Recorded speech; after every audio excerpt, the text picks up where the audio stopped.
Со денешната седница на Комисијата за уставни прашања се обележа стартот на третата последна фаза за измените на Уставот, кои треба да бидат изгласени до 15 јануари.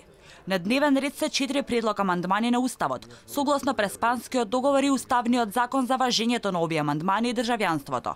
Од опозицијската ВМРО-ДПМН истакнаа дека нема да учествуваат во овој процес, бидејќи како што кажаа, процесот за уставни измени, а и договорот од нивици се неуставни, нелегитимни, а воедно и не се почитувала волјата на народот, искажана на референдумот на 30 септември.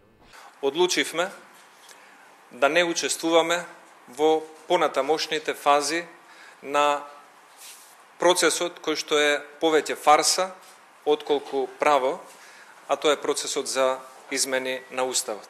Пред ВМРО-ДПМН да ја напушти седницата за уставни прашања. Од собраниската говорница се обрати координаторот на пратеничката група на ВМРО-ДПМН, Никола Мицевски, кој истакна дека договорот од Преспа е направен од трета страна и е наметнат на македонската влада. Се создаде чувство дека се работи за туѓо, наметнато решение и за спогодба која ја доведува Македонија во положба на подчинетост и зависност кон друга држава.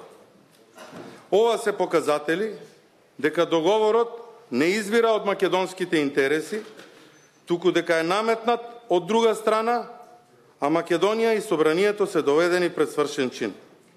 Измените во амандманите ги образложи министерот за надворешни работи Никола Димитров. Тој во реплика коментираше дека опозицијата имала шанса да учествува во процесот. И во оваа фаза од процесот, од посебен интерес за еднината за нашата земја, беше спроведен и организиран со максимална инклузивност и подготвеност за прифаќање на секое разумно и рационално дополнување и усовршување на предлозите за амандмани во духот на договорот од Преспа.